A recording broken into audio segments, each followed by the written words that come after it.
What's up, guys? Welcome to YouTube and welcome back to the show. Before we get started, I'd like to introduce our newest partner on the Pit to Pro podcast. We've decided to partner up with the Athlete Wellness Academy to deliver you guys the best in arm swing training. With their new Arm Swing Academy, you will receive video analysis, a ton of feedback, on-court drills, and individualized workouts. AWA has worked extensively with the three of us at the Pit to Pro podcast, as well as the top university programs across the country. If that sounds like something you want to be a part of, click the link in the description of this video or our Instagram bio and get $10 off every month of your subscription. The Arm Swing Academy offers a 7-day free trial, which you can cancel at any time. And if you're not seeing progress after 1 month of joining the Academy, you'll be refunded. It's completely risk-free, so click the link in the description of this video or our Instagram bio and start your 7-day free trial today. Other than that, sit back, relax, and enjoy the show. And we're live. Bang, we're live. Abe, thanks a bunch for joining us. You're in Nanaimo right now? I am. I'm home. Yeah. My pleasure, boys. I'm excited to sit down with the triple threat. Heck yeah. It's awesome to have you here. I got a first question for you. Picture this. First year in university, body's starting to ache a little, load's really high, and mom and dad sent them like $500. What would you recommend they invest in order for performance or rehab or whatever it may be, whether it's a massage gun or a TENS machine or a good pillow or something like that? Yeah. And I think it's a great question because I think that young body that all of a sudden volume just goes through the roof. There's so many things out there. There's so many parts to recovery and load management and all those things. But I think some of the biggest things I've learned over the years, it's not necessarily how many tools you got or how much therapy you get and all these different things. But I would truly say like sleep hygiene, that kind of thing. Like I don't know how many $500 mattresses are out there, but something where your room is a great mattress, a great way to sleep, where you get long, good quality sleep. Like I think the more science too on depth of sleep and tissue recovery, even skill acquisition, learning, those kinds of things, it all happens once the eyeballs close.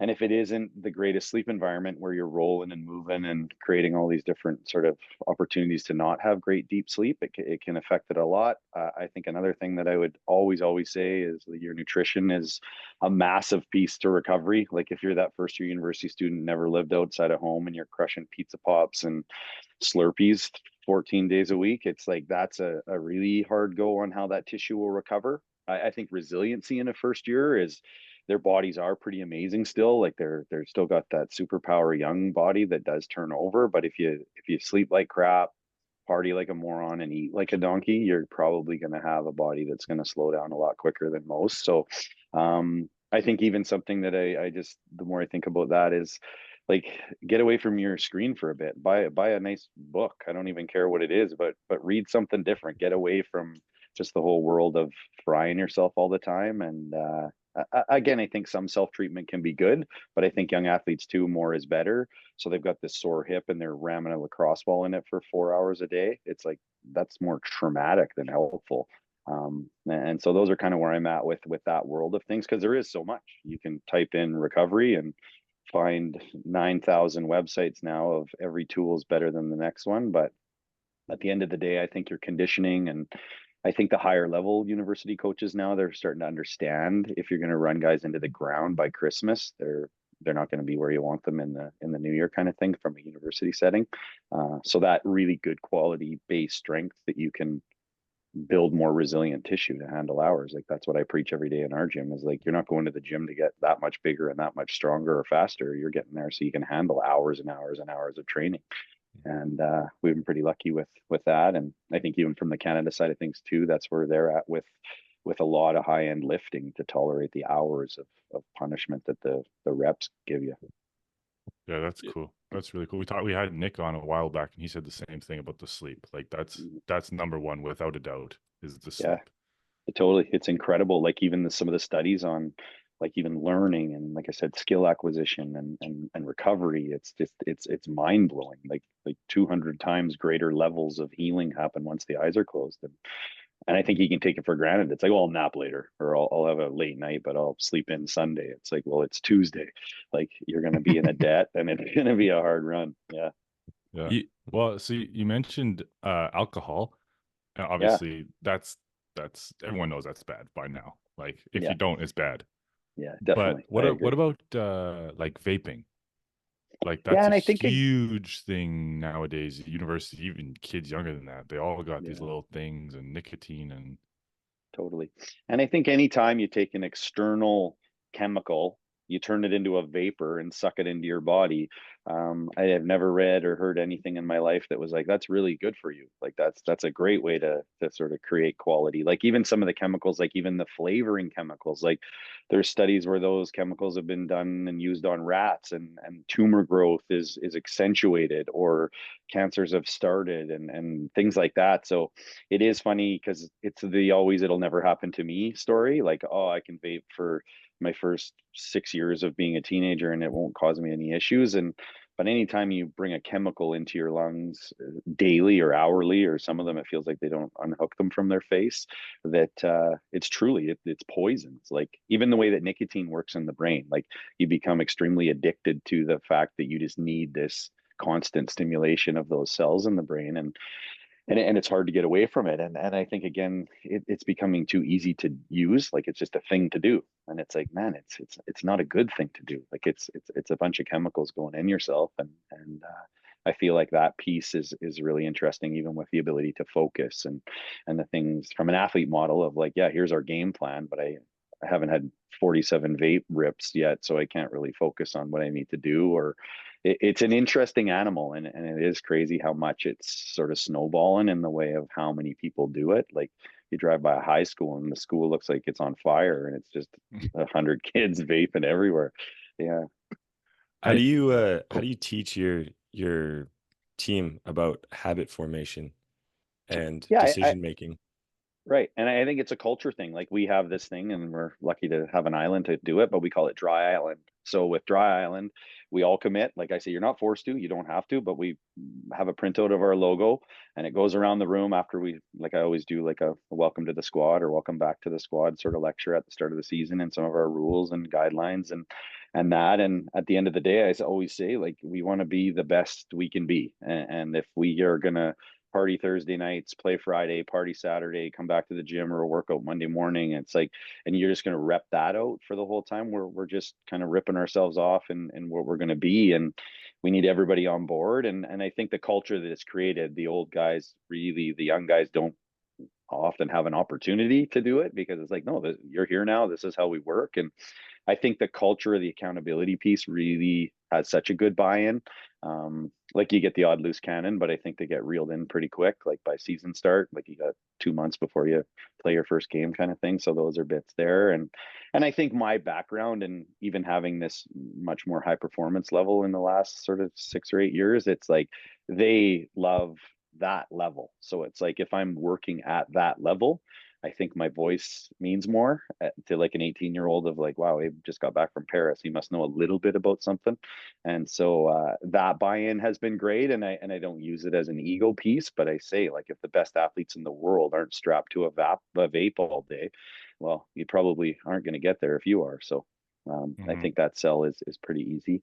Um, that leads me into a good point. I had a question about, like, you yourself are a very high performer. You're incredibly knowledgeable. You work with some of the best teams, some of the best doctors in the world. You're an incredible golfer. You're an incredible coach. How do you not get burnt out? Because yeah, you're thank you, brother. performing at such a high. Well, I'm serious. Yeah, I've always admired that about you because yeah. you're And I always know high energy, high, like, what can I do to help? What can I do to help? Oh, I know this thing. I know this person. But how do yeah. you not, like, just want to sit in a dark room for a little bit, get Yeah. energy back? Yeah, and I don't know, like it's just kind of who I've been. Like I feel like growing up, I even as a little guy, like in winters I would play soccer and hockey, and then in summers I would play baseball and lacrosse, and then that would be busy, and then I just spool it in. But I think I'm very grateful for my life. I think perspective in life is a massive piece to the puzzle to what you get to do. And I always love the, like, do you have to do it or do you get to do it? And to get to do the things I do, it's like it's an honor and a reward, and it's such a thing that I've worked so hard to get to this piece to, like, I'll never forget ever in my life this summer that first match in Paris where the national anthem came on and I had my Canada stuff on. Like I was at the Olympics with a team, like it was the dream. And but I know, and not that I deserved it, but I sure worked my ass off to get there, and I'll never half-ass anything. Like I'm never going to be a guy that wants mediocre in any aspect of my life. And I do run hot, and I know my family is always like, "Hey, dude, remember us?" kind of thing. And I love my family. Like I couldn't speak higher of Kath. She's probably the most amazing person I've ever met. My kids, like the Dubs, are my favorite dudes ever. Like when I get my time with them and that, and even now they're getting old enough where they can come to the gym, and they're heavy ball shaggers at practice, and they're loving that. And but again, I think the perspective of like, hey, yeah, what I get to do drives me in that way. And there's definitely days where like Thursdays I always call my beast day. Like I go to the clinic at 7:45, first patient 8:15, and then finish at 7:30, go to the gym, video at 7:45, practice at 8:45, 8:45 to 10:45, get home about 11:15, and that's like there's one lunch break in that. And so it's like the beast day, but I've bought myself Mondays with that because I make my clinic hours heavy that day, so I can have a Monday where I can get up and take the boys to school and then kind of have a bit of a day to catch up on things. But yeah, I try to take a holiday. Like I just did a course last week. I was in Austin, and so we made it a little bit longer, Kath and I, and had a couple days to have some barbecue and that kind of stuff. And like I say, I love my life, so it's not like I'm grinding to like get day by day. So I'm so grateful that. But when season's over, it feels like only one full-time job is nice because I got some nights after work where I can come home and just do some Yeah. regular life stuff. But yeah, I think I can balance it well. I don't know what it would be like to not have the freaking race car of a life, really. Yeah. But I'm not quite slowing down yet. We love to hear that. Yeah. I kind of want to backtrack a little bit. We talked about kind of addiction, and then you also touched on like just read a book in your very first question. Is there any, I don't know, what's your thought process on like just putting the phone down and doing other things? Like I know a lot of kids are like at my age, Jesse's age, whatever, younger than us, are all glued to these things. Hmm. Like what is the what's the most beneficial thing you can do to just get away? I love it, man. I think it's one of the most interesting, crazy conflicts in where our world is now. It's like I always love from a treatment side of things or a evolutionary side of things. Like humans roughly have been hunter gatherers for like 84,000 generations. And now for 2 generations, we've stuck glowing things in front of our face and sat more than any species has ever gone from a mover to a stationary sedentary potato outside of sport or like. And even some of those athletes, like their only time of movement is at practice or match or training. And then it's like ass in chair and stare at glow. And so like even some of the studies looking at this areas of the brain now that are starting to change in the density of the tissues because of the bombardment of light. Like kids who are on these little bombers, they don't care what they're looking at. They get addicted to the stimulation of light. So it's like I always try to see even with our team, like it's like real life's way better than the life in the phone. Like you might want to get likes and you might want to post good crap that you think is rad, but at the end of the day, like go outside, like suck in some real air, like get out of a screen, get off of that and enjoy like where you are, what you get. Like even on the bus sometimes like I ban phones leaving matches because they don't even talk.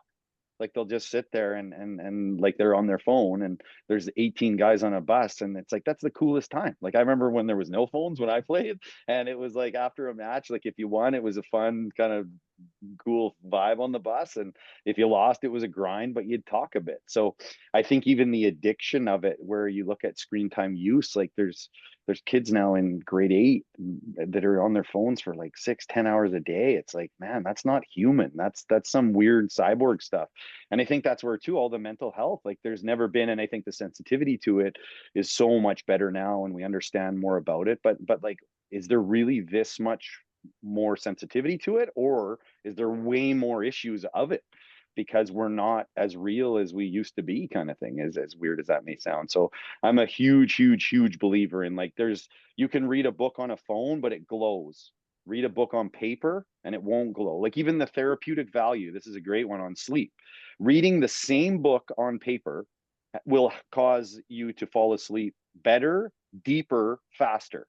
Reading that same book on a phone will create upwards of 3 hours of a decrease of time to get into a deeper level of sleep. So if you're going to go to bed at midnight after you finished, and it might even be a good book, like it might be something that has nothing to do with like stimulating you in that, but now your brain's probably not hitting a deeper level of sleep till 3 hours later. So 3 in the morning, you're starting to get maybe some okay sleep because you've got your face off your phone. And so even that, like it's the same story, it's the same words, it's the same everything, but one's on a non-glower and one's on a glower.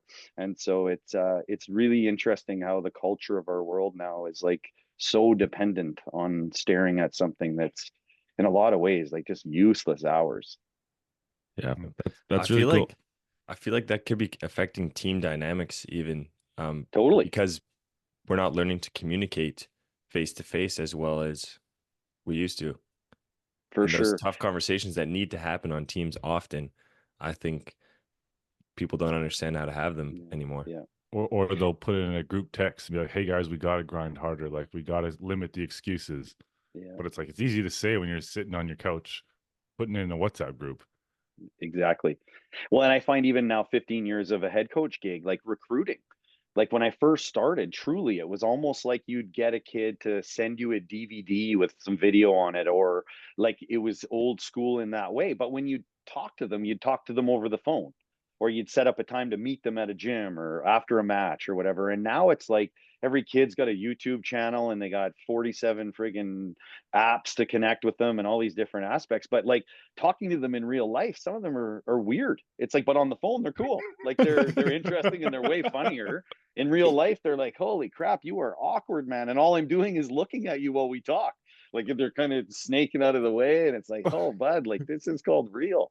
And so you're so right. Like the only thing we use for our team with any kind of digital side besides doing video and stuff like that is an accountability workout.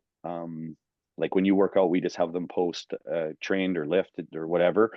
And just so the other guys, we have call out Sunday where we call guys out and say, hey, bud, didn't notice you were posting much, or did you work out? And so I think that's worked. But other than that, I really do try to be pretty low tech just because they have enough outside of training. Mm-hmm. Well, let's stay on this topic for a bit.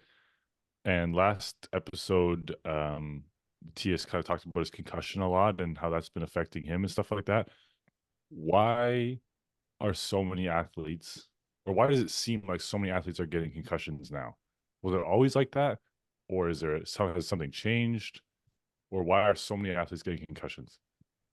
Yeah, it's an awesome topic, and I think it's also a topic that our world of sport is starting to get worried about, because it's like from what the big dogs in the way of like human neuroscience and even behavioral science and docs, and then you look at the high performance end of how fast can we make a human, how high can they jump, how hard can they hit a ball, how hard can they hit another human, the mass of a man now, or even in women's hockey too, they're way faster and way stronger than they've ever been. And so they're saying our tissue doesn't have the capacity to handle what the impacts of these projectiles, like a volleyball to a body in football to something like that. So it's like we've created these monsters that our tissue can't handle the impact of what happens with it. So it's really weird. Like just even that course in Austin was a super high performance setup, and they were talking about just how like we have to modify the sport potentially. Like there has to be, maybe the volleyball is softer so it can't get a velocity that they're getting out of it now.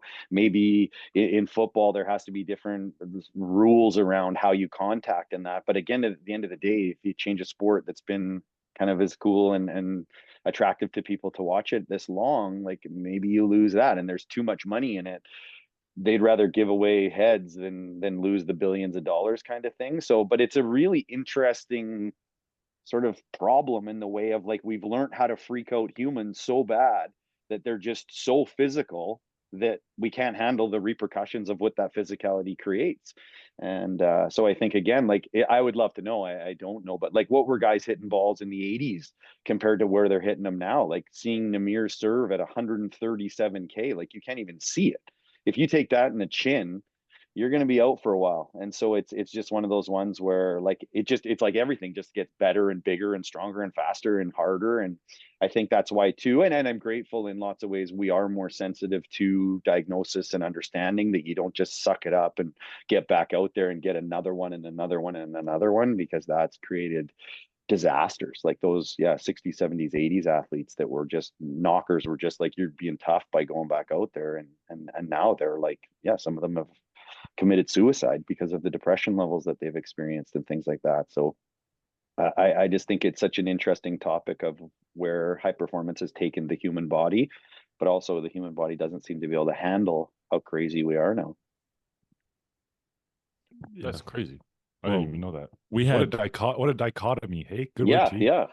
Good word. Well, like when I tell people about like TS, it's like they're like, "Oh, I didn't realize that you could really get concussions in volleyball." I was like, "Well, just think about getting hit in the head from 4 feet away at 120 kilometers. Like that's Yeah, that'll give you one. yeah, Yeah, Yeah. totally. Yeah, we've had 5 this year since the beginning of the semester. Yeah. So Yeah, it is. And I don't know, again, like, how do you fix it? Like, it would have to either be gear or rules. Or do you make the net 12 feet? So it's like guys have to chip, or the freaks can still hit. But other than that, it's like, at that level, it's like, the net just catches serves. It doesn't do anything else, like, and separates the sides. Like, the game's played so far above it with such physicality that, if your head's the byproduct of it, you're gonna have a concussion. yeah. I want to go back a bit to your experience in Paris and with the national team over the last couple of years. What have you learned being in that gym for 2 years versus other gyms you've been in? And then also I want to know what you've learned from Thomas Samovuo specifically. Yeah, it's been, like I said, the dream, like, to have 3 summers now with the A team and be around that, like that, and even the difference, I think, of like someone like Ben when he got on board, and then having Thomas step in the last 2 summers. Like, the quality of athlete is the biggest difference, I think, in every way, like their mental capacity, their physical capacity, their compete, their recovery. Everything they do is like to be the best, or try to get to the best, or be greater. And I think the whole aspect of the way even warm-ups run, like the quality of, you're there that much earlier, you're fully ready to go when Thomas says, okay guys, it's showtime. Like, you can get into any drill at any time because you're that ready to go. I think, again, drills are so smooth because the quality is so high. Sometimes I'm like, oh, this drill will be awesome, I'm gonna steal it and take it home and use it with our guys. And sometimes it's just because the quality isn't there, and they're the best 14 guys our country had to put in there. So it was like the quality of the gym is so high. And the compete, like, I just love how, like, if you're may not A side, well, you want to be A side because you're that good. And I love that, like, even the battles that are in training, and some of the chirp and that, and it's real, like they want it. And I always love that. Like, I think that's what's driven me to high performance. It's just, as an athlete myself, like, I was minor high performance at my level of volleyball at university when I played, but like, I just love the animals, like the freaks in the 9x9. It's really great to be a part of. And Thomas is probably one of the most unique people. He is one of, maybe the most unique guy I've ever met. I think his background and what he's done once as a player and now as a coach, and I think even the culture that he's created, where being in Russia and being European, and where you can be really hard and really firm, and like there's no wiggle. Like Thomas is black and white, and if it's his thing, it's his thing. And like, he's very, I think one thing maybe this summer with the Olympics that was interesting was, one of the first things they told us was, like, if you think you can control the Olympic Games, you need to change your attitude, because you will go crazy. Like, you can't control security, you can't control traffic, you can't control weather, you can't control lineups, you can't control all these things. And Thomas Fitz, because he has such a need to want to control, and does it at such a high level. Like, he's world class in that. But I think it drove him crazy. Like I remember coming back from training one day, and it was just a 90-minute mild practice, but there was a 2.5 hour bus ride to get back. And he was ready to, like, rip the bus driver out of the seat and take over. And it was a traffic jam. Like, they rerouted everything for the triathlon. But he was like, we have to go another way. Like, we can't deal with this. And it was like, well, where are we going to go? Like, the only way out is a helicopter. Like we got to go up and then move the bus that way. Like, and but just the quality of coaching, like I will never ever his focus level forget like those things of like that Argentina morning match, and this is a hilarious who Thomas is, and maybe to me, and him and I have become quite close. Like we keep in touch regularly, and I really like him and respect him. But I didn't know him super well two summers ago, and so we're in China, and our match is at 10 o'clock. Breakfast ball to the max. It's 6:45. We're down for food, and he he's there and he's in full robot, like he's not, no emotion, like I need to put this fuel down my throat and that's my job, and then I'll get on the bus and leave. So being me, I roll over, and I'm just walking past him just to get food, and I'm like, morning Thomas, and he stared at me like I burnt his house down. Like it was the worst stare down of it, and no morning, no hello, no nothing. And the cool thing with Thomas, like he's a pretty broken soldier, so I treat him all the time, like all the time. Like I'll get these voice texts like, "Hey, I will be in your room shortly for treatment. Before bed, I need my back or my neck or my leg or whatever."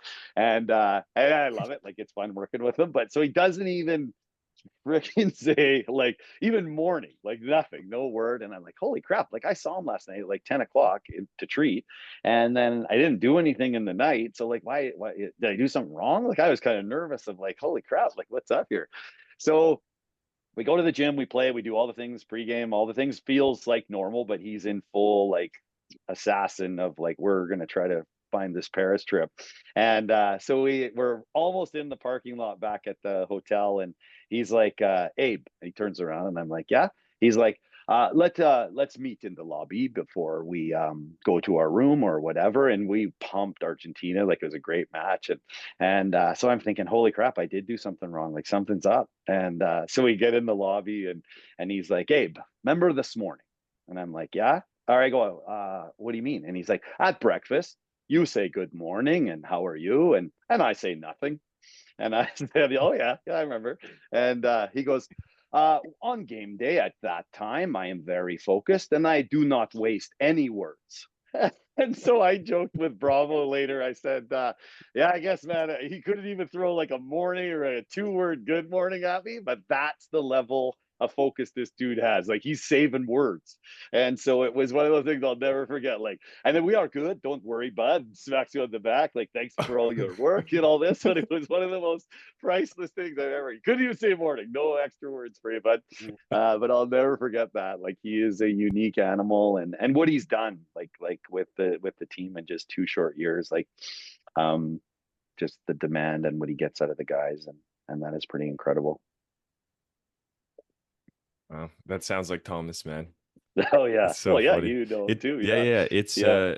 It's honestly refreshing to be around that kind of a guy, because you know where you stand with him. I guess not so much in that story. That was a little confusing, but Yeah. he'll tell you exactly how it is and what he needs from you, and Yeah. how things are going. So Yeah. it is nice to be in that gym. You know exactly what you got to do to be on the team. Totally. And the quality of his coaching, like, and you'll know as well, like his game planning, his structure, his just like everything about him is professional, like to the highest level of it. And even when he explained that to me in the lobby, like afterwards, I felt like, oh, okay, I'm good. Like I didn't do anything wrong. Like I'm sweating, working my ass off. And I thought I had done something terrible, but it was like, no, that's how focused this guy is for a massive match for our team. And so like I say, I love high performance, and if that's the way this dude rolls, I'll roll with you, buddy. So I won't say good morning to you tomorrow. I'm fine with that. But yeah, no, he's a neat guy. In one day in training, I was eating a Twix bar after practice, which was probably not a good idea. But Liv anyways, brought it to you. yeah, Jesse's fiance now brought it to me, and I was fired up because I love Twix. And he comes out there and just, what's this? I was like, oh, it's a Twix bar. You don't have those in Russia or whatever. I was joking with him. Big mistake. No smile, no nothing. Oh He didn't. yeah. Yeah, he didn't really say anything about it. I could just tell he was disappointed. And then the next morning at reps, he calls me into the weight room by myself. It's me and like 4 coaches, and it's like this serious meeting. He's like, it lights me up for eating this Twix bar. Yeah. And I was like, okay, yeah, no problem. Like I can dial in here. You're right. And then throughout the whole summer, I kept like tossing in these little jokes about eating Twix bars, and not once did he laugh. Yeah, Like, yeah. Well, that's like the very first meeting of them I had was in France, like in Tours at that hotel, and it was the first set of meals, so they brought dessert out, and it was hilarious because Hof goes over and grabs a couple brownies or whatever it was, and next day breakfast canceled for the rest of the trip. Like, we do not need this crap. Why would we have it? We are athletes, and you will eat more chicken, not freaking brownies. And yeah, like even if it came out, he would be like, nope, this goes back. Like, it's like he wants every aspect he can get out of the guys, and it's such a unique trait. And because of his resume too, like I said, like with our guys sort of looking up to where I've been with some of the things I'll say, it's like those guys, like Steve said, Mar, as long as Thomas coaches Canada, I'd like to have him be my coach. Like, I would like to keep playing. And so it's like when you're kind of getting your top dogs that bought in with because of the caliber you are of a coach, that's pretty awesome. Like, that's a pretty neat level for us to have as Canada and Canada volleyball sort of thing. what are some of the other highest performing organizations you've been a part of? You had some time with the Blue Jays, I heard, and the Lakers. Well, it was more like being a super geek. I wanted to shadow and be a part of like as much of as I could. So when I was in school in Toronto, there was a doc that worked with the Jays who was specific sort of pitching and shoulders. And so I went to a course of his, and I asked him, I was like, Dale, is there any way I could maybe hang around with you a bit and just sort of see what you're up to? And really good guy, like super good practitioner, a really professional man. And he said, you know what, I used to do a lot of that, but I've decided that it almost became like students would show up and then they wouldn't come back, and then they'd show up 2 weeks later, and I just became super loose. So I don't think I want to. And I said, well, how about I'll promise you, like, I'll come every Wednesday or whatever day it was, and if I screw up once, you can punt me out. And so it was. He said, "You know what? Let me think about it." And then through the weekend, the course kind of went on, and whatever. And on the Sunday at the end, he said, "You know what? Meet me at the clinic here next Wednesday," and sort of it went from there. So I had about 8 months of kind of back and forth a little bit with him, and his like shoulder specialty. And when you're looking at, again, MLB shoulders, it's one of those things where if it's $100 million Doc Holliday shoulder, you better do the right things with it, kind of thing. And so I wasn't affiliated in the sense with the Jays, but to have a Jays rehab doc sort of be around was awesome. And then some of the trainings I've done down in LA, and that there was a summit, a similar to teaching symposium that I was just at in Austin there last week. It was in LA, and so a couple of the LA like strength docs or strength coaches and those kind of guys were there. And it's a similar analogy of like, if you're going to tweak LeBron James and what you're going to do with them, like I would love to learn that, because the guy's worth $1 billion because he can run up and down a basketball court and do what he does for as long as he's done it. And that's where I think that type of care is what I would like to give anyone or everyone. You don't need to cookie cutter somebody and create just this like, yeah, generic chapter 7 shoulder rehab. And if you don't fit in chapter 7, you just leave them there. And to me, that's really driven a lot of my learning and a lot of things like that. It's like, I want to learn from the best, and I want to see what the literature says, and I want to, yeah, be able to give as much as I can in what I get to do. And I think that's why, like in Paris, like it was amazing how often like I was treating, and I just said, I'm full commit. I don't care if it's Groundhog Day where I'm up at 6 and in bed at 2 a.m. Like I'll do it. Like, this is the Olympics, and you're seeing some guys twice a day. But it was one of those ones I didn't care how tired I got or how hard it felt or whatever. It was like, it's game on. This is why you're here. So I bought in that way with skills that I'm confident in. Like I will work on Eric's shoulder before the biggest match of his life any day. And I know Eric, like before matches, Eric always, Aber, when are we doing the tune up? And so like, to me, I've built enough respect and trust in having, yeah, 3/4 of the team is getting tuned up every day. And I love doing it for them because they do feel better and they function at a higher level and they recover quicker. And those are the bits that, yeah, that an athlete at that high end wants. And that's where my sort of passion lies in it.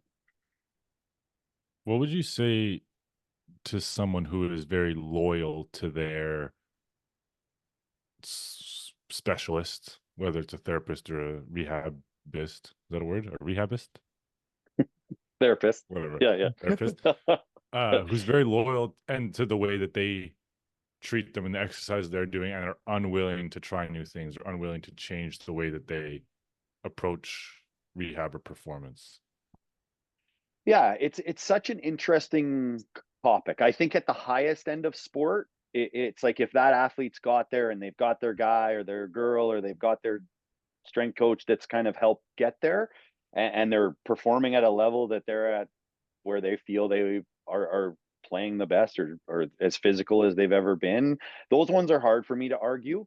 But I also think there's the other side of the coin where this athlete's run into chronic injury and they're just kind of patching themselves together, and but that person's been their person for that long. Well, at the end of the day, if you're not improving or getting stronger or getting out of pain, and your functional capacity is not better, I think you can be stuck. But it's also this weird competitive randomness that I think I hate more than almost anything in therapy, where it's like, no, I'm your guy. You're not allowed to go anywhere else. Like, nope, I don't care if that person is great and they know what they're doing and that. It's like, no, I got you. I'm your guy. And it's like, to me, that's pretty selfish and also pretty arrogant, because it's like, I think the more that you learn at the highest level of human performance and therapy and diagnostics and orthopedics and all the big things that go into that level of athlete, you can't be the best at everything. It's humanly impossible. Like, that side of things is like, well, no, my exercises are better because I decided I want to do something different than the other guy down the street. It's like, okay, well, prove it to me. Like who is the clientele you see? Because if you're just seeing weekend warrior slow pitch guys, or you're seeing, yeah, you work for the, I don't know, the Phoenix Suns, and Kevin Durant's your regular guy. It's like, okay, I think that guy's probably pretty good. Like, again, you don't work on $100 million athletes if you don't know what you're doing. But I feel like the arrogance of some people in that field or those fields is too big. It's like, okay, man, like tone it down 5 notches and let's see, for this athlete's sake, um, let's see what we can do for them. But at the end of the day, it's the athlete's choice. I think that's what it should be, because you're like, unless it's a kid and they don't have that maturity to make the decision. But as a grown man, if you're not in a situation that you feel you're getting the most out of whoever's dealing with you, you need to move forward, because it's your career, it's your life, it's your high performance world. So, like, I think some young athletes especially get trapped in that, where it's like, nope, they told me I have to do this. And it's like, well, is it working? Nope. Well, how long are you going to stay there for? And that's really disappointing, because there is so many great people out there. And that's, I think, something more and more that I've learned. It's like, I want to be really good at my window of what I do. And if I'm not good enough at it, I would love to get you in another scenario where we can help you get there together. Or it's 3 or 4 or 5 people that all get together, and that cumulative treatment or care that's Ferrari. Like, that's why the pit crew has way more than one person in it, is because you need to have those different specialties at the highest end that can give you everything you need. How would you help someone discern good advice from bad advice? We get a lot of our info online these days, or even Yeah. if you are going to see someone in person. Is there Yeah, any I tips think for that? that for sure. I think the source, again, is always a huge one. Like, there's so much biased research, because if a company wants to sell something, or a clinic wants you to come for their specialized treatment, and they've done the research, or the supplement company's done the research on this best protein on earth, it's like, who said? You? Like, because of course you want to say it's the best, because you want to pad your wallet. And at the end of the day, maybe it's the 19th best. But if you say best because you're a marketer, then a lot of people will go into it. But, like, yeah, peer reviewed, high end, non-biased literature, and that is high level science. And I'll often say I really love science, because it's hard to argue. Like, there's not a ton of gray in some of those things. Like, there might be gray in certain aspects of, like, you looked at a jump study and it's a volleyball athlete versus a high jumper. Like, there's, okay, a little difference in the demand of the jump or the type of jump. But at the end of the day, I think I will always say to patients, if they're, say, leaving and going somewhere else to move or live or travel or whatever, it's like, when you phone a clinic, if you're an athlete, you say, do you deal with high performance athletes? Because if a clinic does, you can probably most cases bet on they know what they're up to in most ways, where it's like, oh no, we deal with mainly geriatric and kids, and you're Jesse. It's like, well, Jesse's not a kid and he's not an old man, and he's a high level volleyball player, and so it's like Jess doesn't need to go there, and it's nothing against. They might be the best geriatric kid clinic in Arizona, but if it's not what your kind of niches or what you need, I think that's one. Also, at a high level of sport, if you're not getting better, or you're not getting stronger, or you're not getting what you think you're putting in, like if you're getting treatment 3 days a week for 4 months and you still feel the same, I think yours, TS, is a little different animal with a brain. But at the end of the day, soft tissue wise or sprain strain wise, overuse wise, like that person's not doing a very good job, because there's this thing called natural history, and that's how long something takes to get better with nothing done to it. And I always say the greatest docs, the greatest therapists in the world make natural history really short, because they make you better faster than what your body could do. So if you're taking way too long to change things, and long is like, when I always say in the clinic, the worst word for me is chronic. When someone comes in and says, oh man, I've had this shoulder problem for 11 months or 9 years or something, it's like, this is going to be a monster, because it's been around so long. And that's why, again, at high performance level, you're on that shoulder that like 12 minutes after they start complaining about it, because you don't want it to compensate. You don't want to build scar tissue and fibrosis and all this compensatory crap, because it's hard to get rid of. But when that demand's there and this therapist like, no, we're on 39 visits and you still feel the same, 40 is going to be amazing. It's like, no, it's not. You're way too deep, man. This is brutal. And that's where, again, I've even had cases for me where, and they're more, I think, in an autoimmune sort of disease-based patient, where it's like, I'll do everything I can for you, but I can't treat an autoimmune disorder of a rheumatoid or arthritic shoulder where I'm going to create some inflammation when I'm treating you. Like that's not helping you. But I wouldn't have the ego to be like, well, let's just keep doing it, and one day maybe this miracle is going to happen. It's like that's just a terrible ego. So I think that's where I would try to suss it. So I'd say, yes, I'm a sports doc. I see high level athletes. That's a good first start. And then if you're just reading online, like what should I eat after a match, I wouldn't read it from the supplement company. I'd try to read it from like a reviewed study that looked at protein consumption after match or after performance, something like that, where it's like, that's some pretty good data. Because the good thing about a high level study, you can't really argue them super well, because if they're done right and they got a good subject base, it's good science. And that's where I think, again, at high level, it should be that. On this kind of topic of pain, one question I had was like, what is your thoughts on the role of painkillers in high performance athletes? Like, I think that's a big thing nowadays.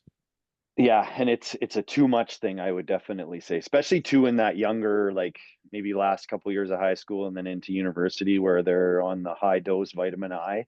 The ibuprofen train is running hot, and it's really sad, because a lot of times I'll say, like, pain is a natural physiological thing that the human body has to have.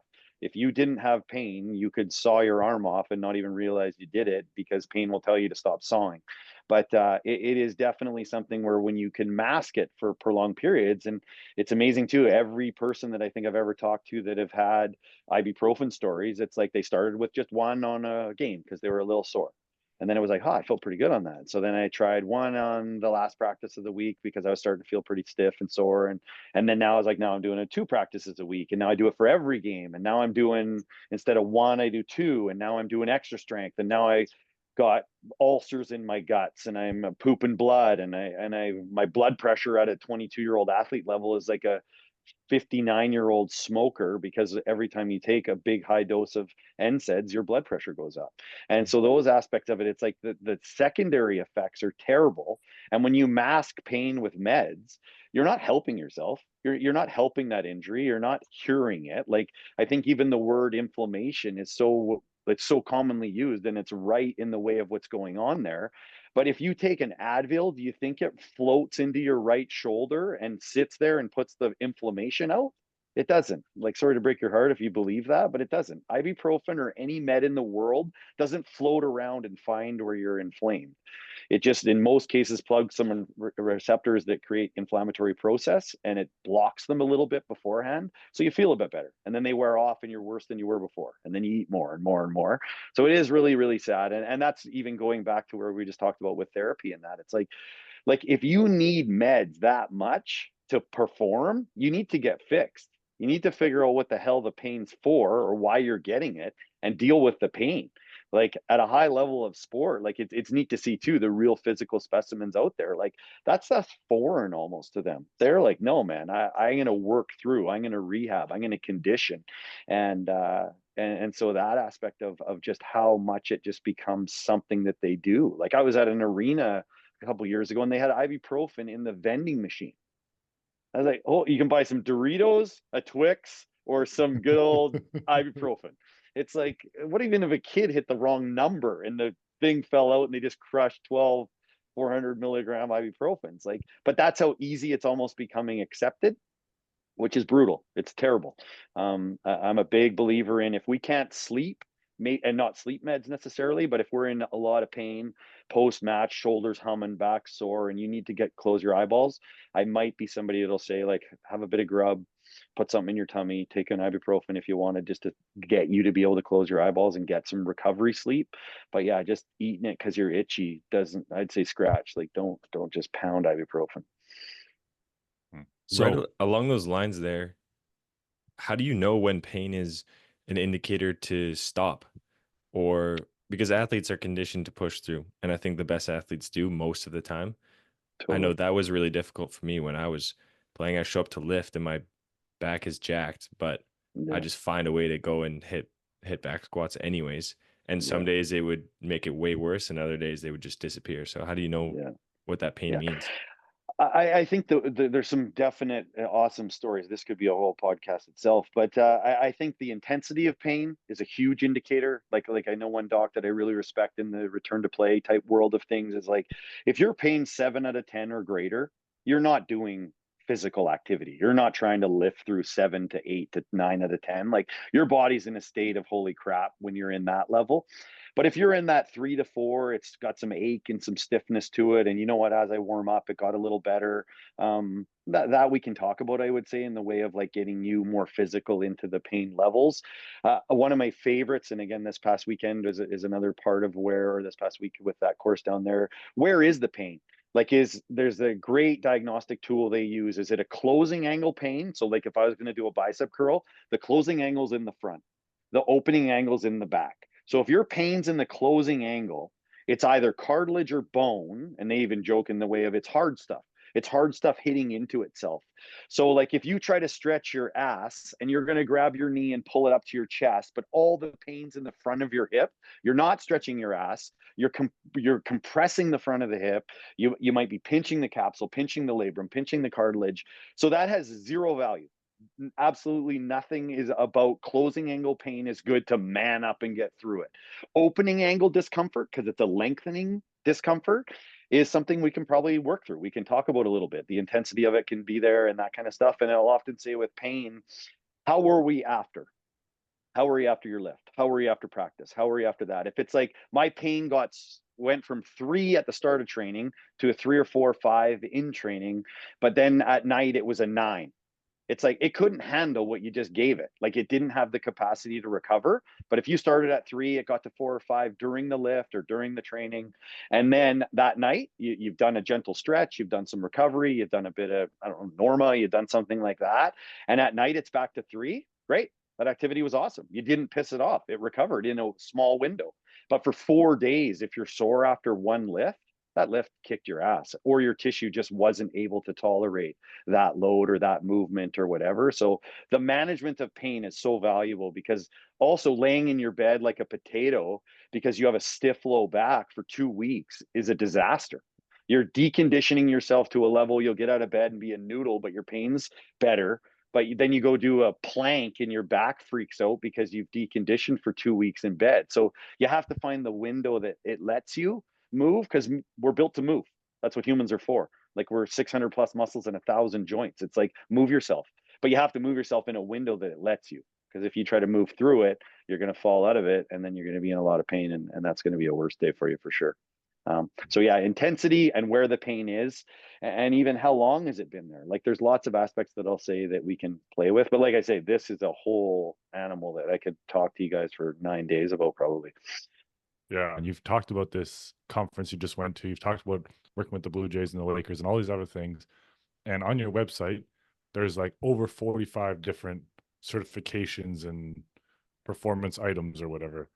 Which of those 45 is the most important to you?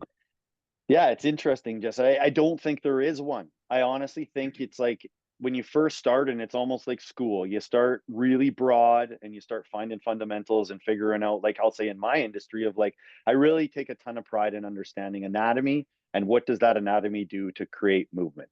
And so for me to say like, well, my anatomy was a 4 out of 10, but I went to this ultra high performance treatment course. And it's like, well, I didn't even know the muscles I was on, and I didn't know the joint, and I didn't know what it did. But man, this course was badass because there was all these wicked docs there.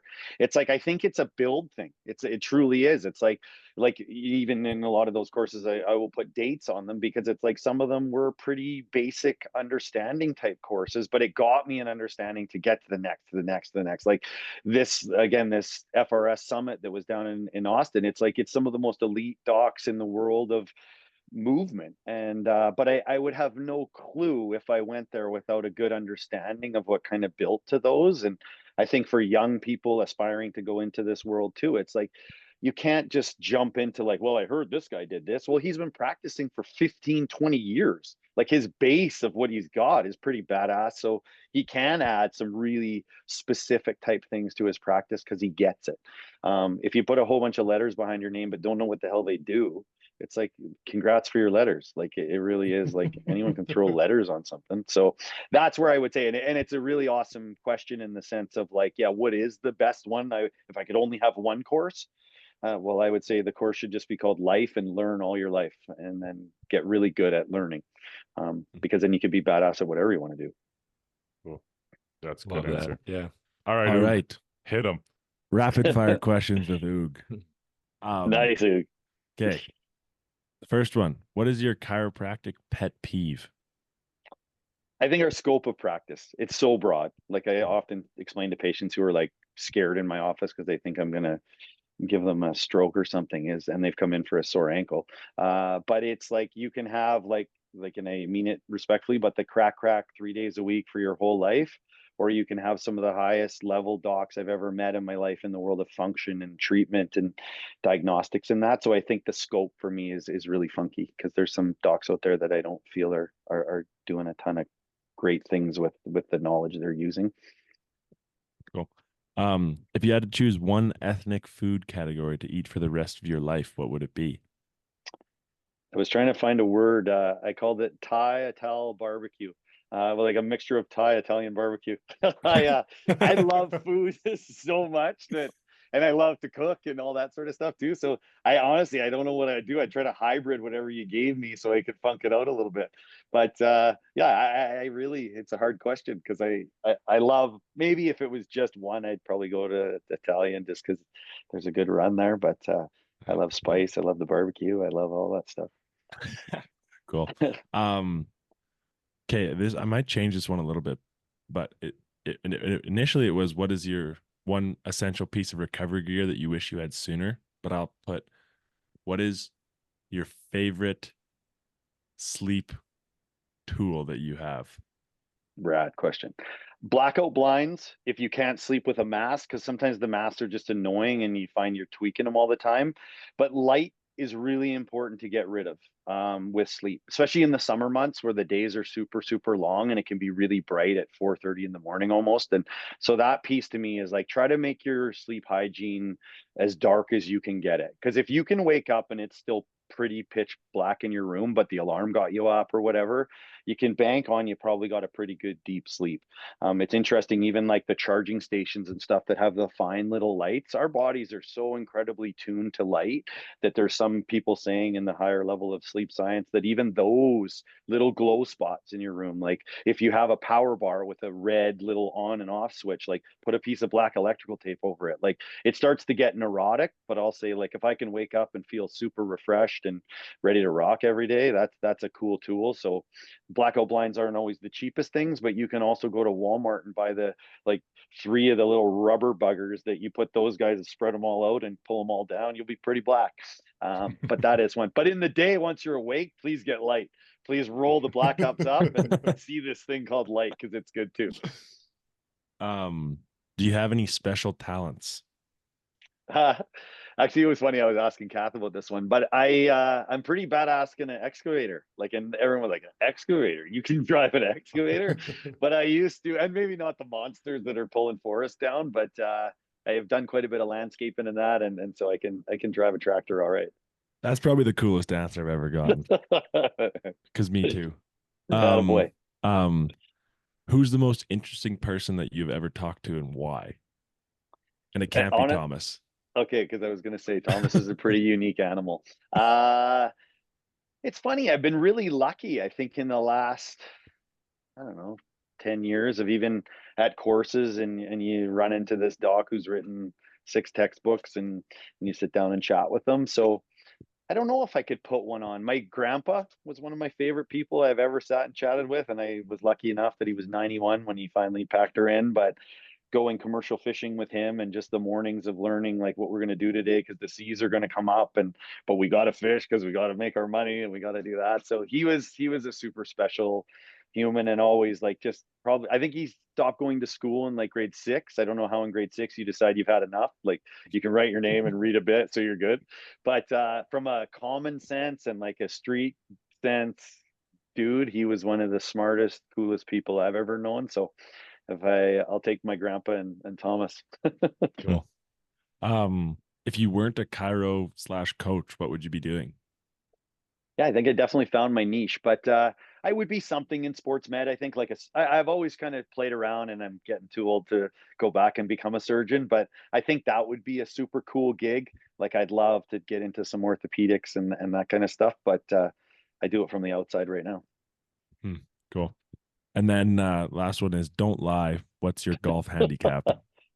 Well, with little dudes and a busy life, I don't get to play as much, but I've played golf since I was a little dude, so I think I'm maybe around a 4 or something right now, 5. But Okay. I would love to play more, because I feel like if I have one bit of high performance, maybe it's golf. Like I'm okay at golf. Sweet. That is I want sweet. to go back to when we were talking about the interesting people that you know. What Yeah, are some of your favorite questions to ask when you meet an interesting person? yeah, that's an awesome question. Maybe like how'd you get to here? Like I think the path and the journey paints really neat pictures for people. Like they could go through all kinds of experiences in their lives to be the person they are, and I think the journey a lot of the times builds so much about like who someone is. I like even what you guys are doing. Like I love this style of just like, yeah, this person has this expertise or specialty, but let's throw like what their food is, because you get to kind of like get a more idea in who they are. Like I've often at courses, like if they have a social, say one of the nights, it'll be like, let's just bring everyone totally outside the course, but let's just hang for a bit. And it's fun to grab a pint and sit beside somebody that's like, man, I've read tons of your studies, or I really like following what you're up to and what you're doing. And again, I just think learning, like your brain, it's not muscular, but it's a real cool piece of meat between our ears, that if you can keep feeding it stuff to learn with, and special unique people have those things that I want to know about, and I think that's what makes them those people. Yeah. So then on your journey, Yep. what is something that you used to believe about volleyball or physiotherapy that you Yeah, no yeah, yeah. longer do? Yeah, I think there's tons in the rehab settings of stuff like stretching a low back every day is this amazing thing to do, and it's actually a terrible thing to do. You need to create stability at a low back and those kinds of things. But I think also too in volleyball land, like I always used to think you had to have 9 of the coolest drills in the world for the 90-minute practice. And it's like we're just rolling the drills like the hamsters on the wheel with a like just never going to stop, because it's like it's super intense. There's so much going on. And now I've completely realized like 2 to 3 drills that are focused and really specialized to what we want to work on at that time have far more value than the hamster wheel. So those are things that I've changed, because I always thought it had to be this like make them engage with so much going on that they can't fade out. But I'll often, and that's how I'll coach with our guys, I'll say like, we'll do a serve and pass, or not even a pregame serve and pass, like a serve pass training in practice, and these guys will serve and pass for 2.5 hours and no one's bored. It's like you don't get bored of that. Like in men's volleyball, you need to be good at both those things.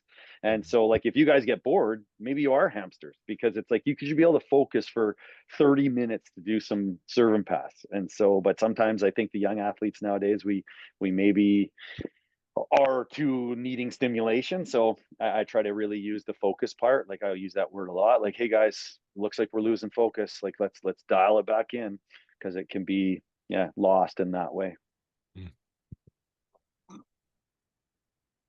How do you speak to athletes about their mind and approaching games and competing?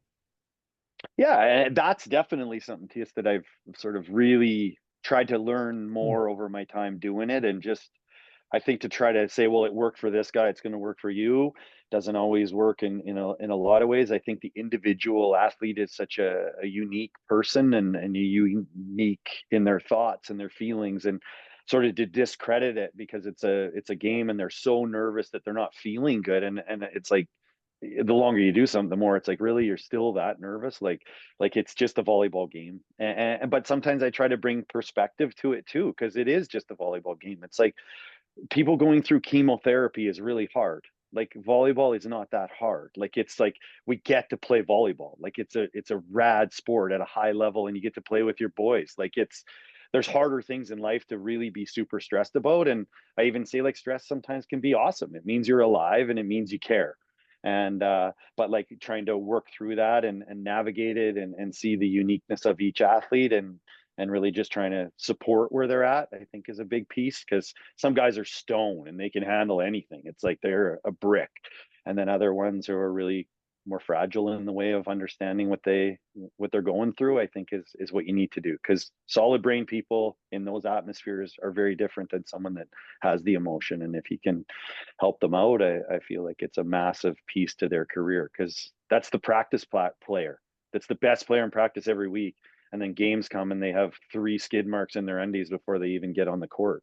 And it's like, buddy, like this, like, I don't know how, but let's try to find a practice mentality so you can go out there and really do what you can do. Because I've watched it way more than I've seen you play games. And so those are bits to that. I love that. That was me for a long time. Yeah, I gotcha. used to fear game day because it was like a test. There was it was an opportunity to fail, basically, publicly. And by the end of my career, I got over that, and I crave game day, crave the pressure, all that stuff. So my it's coach possible. here in France had a really cool quote a couple weeks ago, because you could tell there's some guys on our team who was experiencing the same things. And he's like, game day is a celebration. It's a celebration of the last 5 days. It's a celebration of the season. And like he's the opposite of Thomas. Like breakfast, serve and pass, bus ride to the gym. It's all fun. Music bumping. There should be joking. There should be like, it's all fun. It's a celebration. And cool.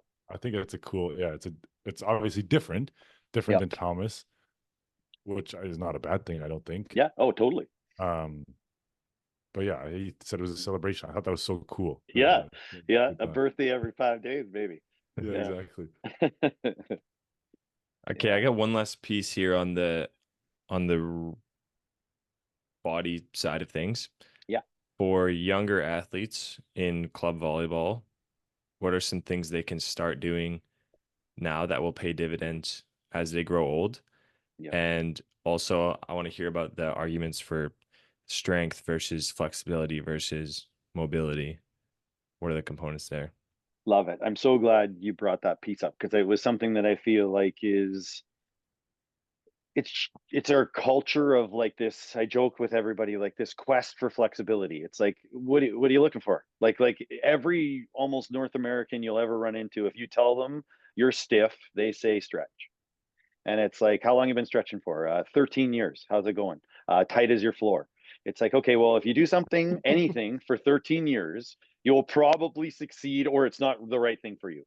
I often will say, like, stiffness in the best neuroscience, the best MSK science is 98% of it isn't because it needs stretched. it's because it's either neurologically inhibited, so something's protecting a tissue, like a low back spasm is that your brain says, I don't like where your spine's at right now, man. Like you've got a disc inflammation, you got a facet joint problem, you got something going on, so I'm going to lock you down because your spine's a pretty important piece of machinery. So that's sort of stiffened for safety reasons.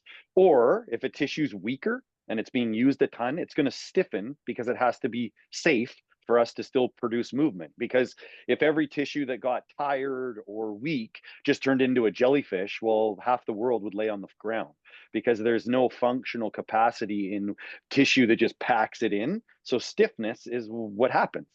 But I've never met one human on earth, and I've done my practice for 17 years and I've worked high performance for 15 of those maybe. But I've never met anyone to get stronger by stretching. I've never met one human. If you guys have met them, I'd love to meet them because that's pretty freaky. But this focus on stretch, it's like, well, man, I'm always stiff. It's like, because you don't need to fricking stretch.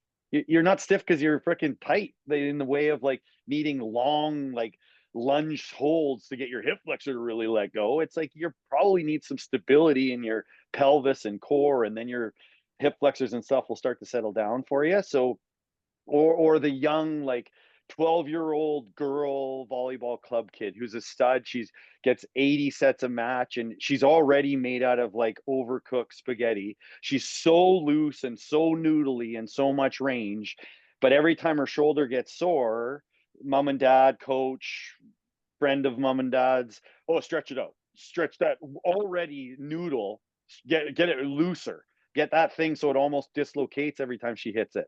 It's like, no, you sucker, you need to stabilize that shoulder. You need to create quality in the joint to be able to handle that. And so, or is your demand you need to be an NHL goalie and you have to be able to do the splits? It's like, okay, that's a high level of flexibility. But if your socket in your acetabulum isn't deep enough to allow you to do a split, you're never going to get there. You're ramming a bone into a bone and saying, hey, bone, let me go more. It's like the bone's going to say, screw you, dude. You're going to have a really sore hip and sore groin, and that's your day. But keep ramming it in. Like, get a machine like Bruce Lee had that like rips your legs apart and see how that goes. Like, there's so much to it, and I have a ton of passion in this because it's so ridiculous. Like what is your demand? Like, Jess, you want a super high velocity shoulder? Don't stretch it. Please don't stretch it. You don't need flexibility. You need the ability to harness speed and power and generate a really cool biomechanic, and you'll get a rattlesnake tongue. But if you stretch it every day, you're going to get a drunk rattlesnake that can't even move. And so it's those things that you can create just such better quality tissue with that. And so in little kids, you don't need them doing 200-pound front squats, but if you can have them doing body weight squats, doing functional lunges in all sorts of planes, having them play a million things so their bodies get really accustomed to moving. Like, I don't care what the movement is. Like, a lot of people say, well, yeah, right on, Abe, thanks for all this information. This is super cool. Like, what should I do? I'm like, move yourself, get your ass out of your seat and move around. And then we can specialize you to where you want to be in the way of if it's a sport or an athlete that's sort of looking for specific stuff. But in little kids, these ones who are like 4 and they're going to be Sidney Crosby. It's like, sorry, 4, you don't need to just glue yourself to your hockey skates. You need to learn how to move in lots of ways, because if you look at all the best athletes in the world, they've played more than one sport in their life. And I think that part of it is in young athletes anyways, way too overlooked. And body weight, they carry their body all day long. They can handle body weight exercises. Like, you don't load up a 4-year-old with a massive sumo squat, but you could do like, hey, these little 10 to 14-year-old volleyball kids, like, why can't we do some body weight work or some band work or some light exercise load to create tolerance in their tissue to be able to handle the hours and hours and hours that they love playing? Like, that's another thing. Pain sucks because it beats up that enjoyment for kids to play. It's like, and so coach is just doing, we're going to do hitting warm up for the first 45 minutes of practice. It's like, well, right on, coach. Like, you just torched your whole team. And like, it's one component to volleyball. I bet you if your team could serve and pass better, they probably wouldn't have to hit for 45 minutes because their quality of set and everything's a lot better that way. So I think conditioning in a really sound, solid, multi-joint way in little ones is a really rad way to create a cool late teenager and then a really cool functional mobile bit. And I try to say to every patient, if I can give you a gift for the rest of your life, it's to be mobile and strong. And mobile doesn't mean, again, whipping the splits out, but I never need to do the splits. Like if I'm in the splits, phone the ambulance because I need probably some hip surgery. But at the end of the day, it's like I can do a pretty good lunge, pretty good width. I can run, I can jump, I can do those things. It's like, cool. That's what I want to do. I don't need to do the splits.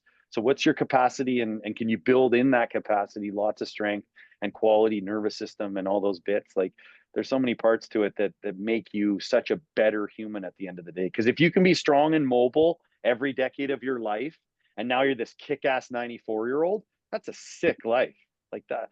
Or you want to be the drooler who's 62 that's never moved, and their bodies are just failing because they haven't done anything to create quality in their life of moving. Yeah.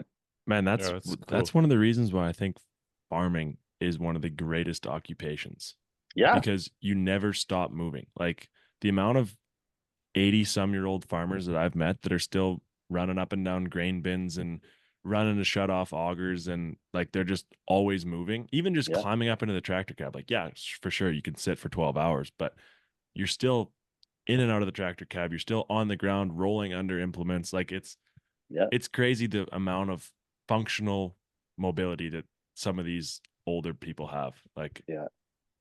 Man, Oog Motion is lotion. Is You slowly know turning it, this baby. podcast into a farming podcast. Every episode, Yeah. Out of cell, Luke. he's moving Yeah. the needle. I want to add. I want to add to that. Okay. That made me think of two things. Actually, I was listening to a podcast with TJ DeFalco, Yeah. and he's in Japan right now, and they were asking him about how they train or what the difference is between North America and there. And he's like, they don't lift heavyweight. No one's doing a 200-kilogram back squat. Like it's all these sandbags, weird rotational, like see if you can balance on this leg with the sandbag on that leg, and like it's like exactly what you're talking about. Yeah. And he was saying like there's no one in the volleyball world that is faster than the Japanese. No one. No. They're Yeah. so fast, Totally. and they don't have huge legs. They're not monsters, but they're so quick. They're so explosive. They're so balanced, and it makes total sense because you're matching what you want to perform with the way you train. I thought like that was Yeah. super cool.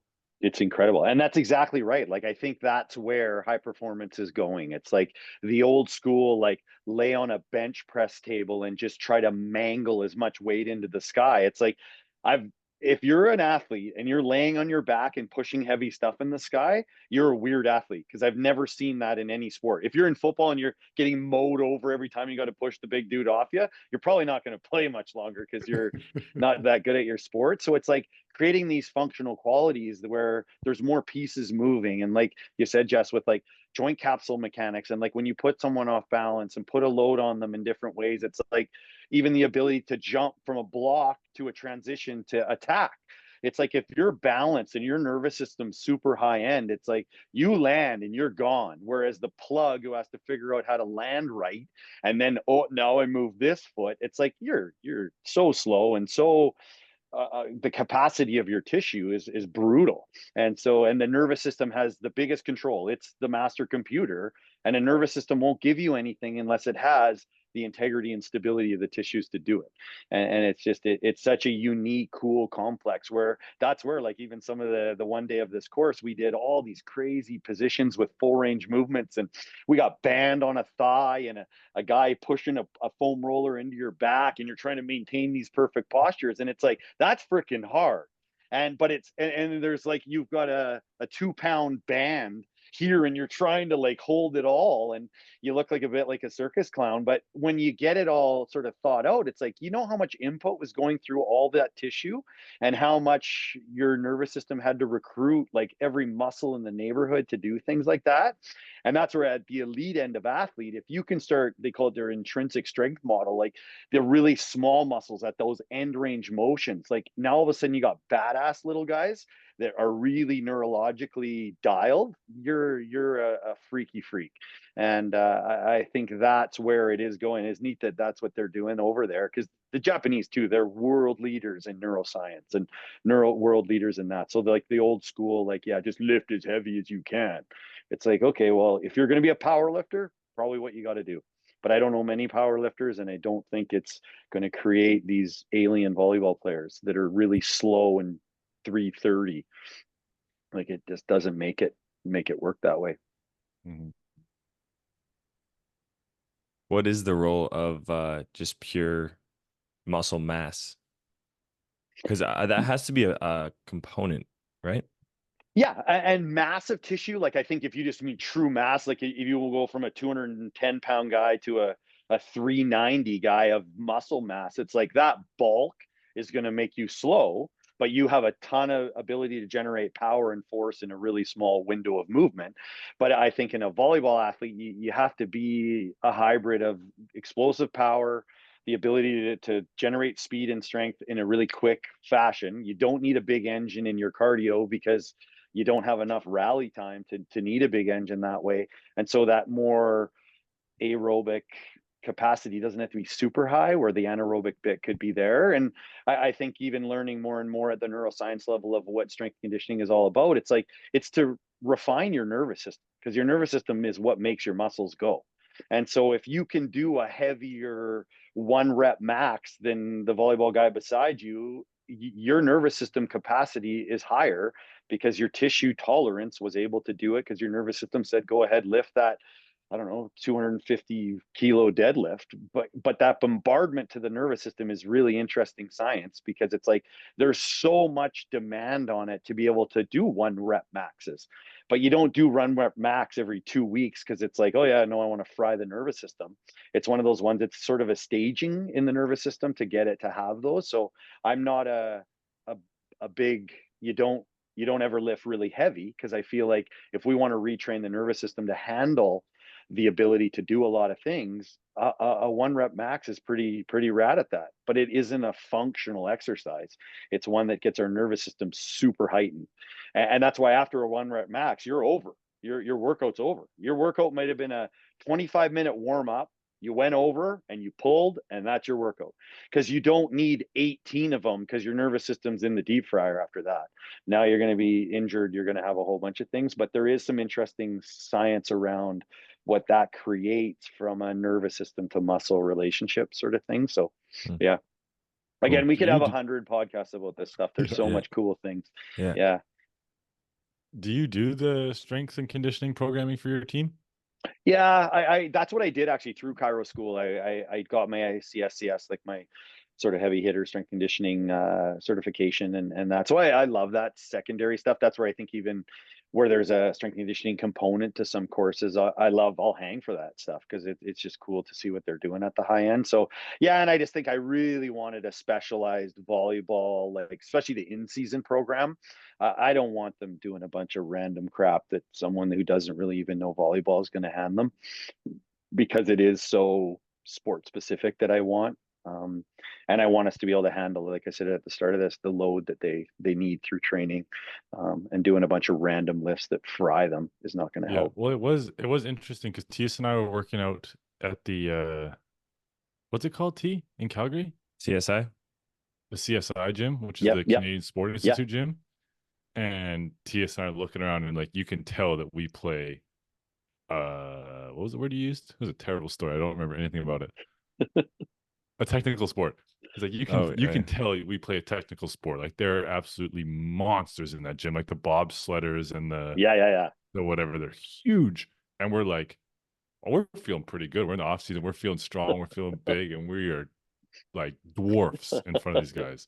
Yeah. But it Well, is that because volleyball is very specific in the way you have to train it. And a lot of people don't understand that. A lot, I would say, especially at university club, like they know squat, yeah, bench, lunge.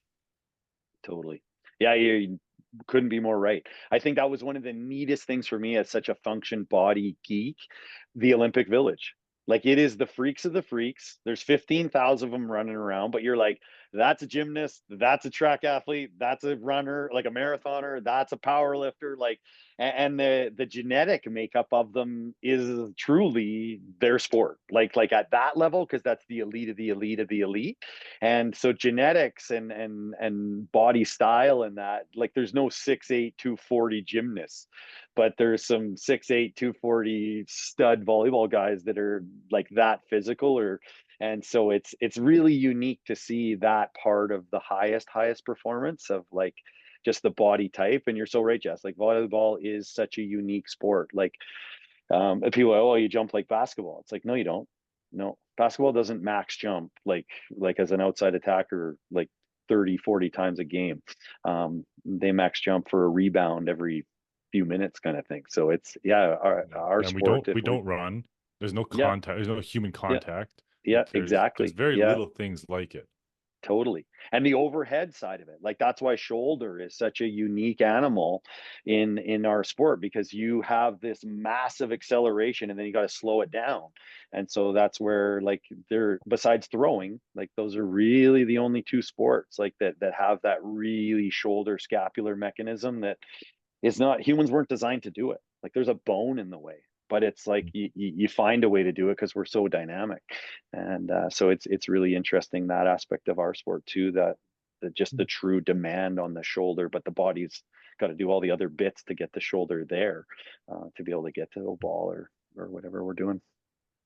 So for building, you keep using the word resilience in Yeah, tissue tolerance or tissue resilience. tolerance. Yeah, Yeah. So for yeah, building that, if you only had, let's say, 10 exercises to give an athlete yeah. to make sure that they were building that resilience for a long season, what would you pick? I would definitely pick some of the Olympic lifts. Like I think and they need to know how to do it. So if we're working with a trained athlete, like somebody who can do a good hang clean, can do, but maybe a snatch that they can get their shoulders overhead. But again, the explosive dynamic of being able to do it, I think there has to be a focus on a balance, like we're doing single leg like Bulgarian split squats or something like that, and maybe the elevated leg is on something that's a little bit more unstable, like you got a Bosu that's sitting there, so it's creating something that's allowing the tissue to have to adapt in a balance but plus in a load. And I think how we would have to periodize it too is like I would want you to have some periods, maybe post season or like when you're coming into season, where you're going to do heavy for a little bit, just again to spike that nervous system and really get the big groups. But the old school, like lay down and just push stuff up, it doesn't make a lot of sense. Even like the military press heavy, it's like the volleyball doesn't weigh that much, and like repetitive crushing your joint is not rad, especially for something where the cuff and everything has to come around and do that. Intrinsically, I would say like scapular stabilization and that scapular shoulder kind of relationship. And like there's lots of different exercises that would sort of hit that. But yeah, the mid back scapular shoulder exercise world would be something I would hit for sure. Squats, I like. I think squatting is definitely an exercise that you can play around with a little bit. Your loads and things are, and I would switch you up. You can have some front, you can have some back. But multi-joint again is another one that I don't want you doing isolated bicep preacher curls unless you're going to the bar tomorrow or something. But that has no bearing on function. Isolated single joint movements were designed for rehab, really, or trying to look good in a white t-shirt at a blue light. But there's that aspect of, I think, again, if you can tie knees to shoulders into the exercise where all those joints in between get to be a part of it or stabilize, I would give you those. I haven't given you 10, but I think I don't even know if I'd need 10. Right. Yeah, the activation dynamic warm-up piece too, like if you can give any athlete a present, it's being available to move once it's time to move. And the only way to do that is to be dynamic and get some parts moving before we need to make them be really explosive or really active. Lovely. Well, should we bring this thing home? Yeah. And then we'll have you on for next week so we do all the Deal. stuff we missed. Yeah. Yeah. No, I'm happy to, boys. Like even this is just, it's such a cool, fun thing to geek out and like to geek out with you three and getting to know you for as long as I have. It's Yeah. it's fun. And I think for people that can listen, like there's lots of messages that you can get out there that are like, wow, like I've been doing the wrong stuff for a long time. And that's at the end of the day, the goal in everybody is like, let's max you out regardless of what your goals or demands are. It's like, let's make you better than you were before you listen to it. Usually our last question, Abe, is what would be your advice to your younger self, knowing what you know now? I think I've kind of live it, but like take pride in what you do, and like never try to be medium. Like my staying in that is like a steak maybe should be medium, but in your life you should never be medium. Like the world's too medium now. Like everyone's cool with like just be average because you're not bad if you're average. It's like not bad sucks. Like how about be kick ass? Like in so whatever you do, like I don't care. Like if you're gonna learn something that you want to learn about. But to just be a plug that's low average medium, but you're not bad is like, yeah, it sucks. You get one run, I always say, at life. And if you wake up one day and you're 83 and you hated 81 years of your life, like what a waste of life. But if you could wake up and be like, man, I had like 42 bad days in 82 years, it's like that's a kick-ass life. And and yeah, move through your life too. That'd be my other thing, is keep moving. Yeah. Love it. Alrighty. Sweet. Cool, Well, boys. absolutely. Okay. Thanks for coming on, Abe. I think that wraps up episode number 25 of the Pit to Pro podcast. Thanks everyone for listening. Signing off.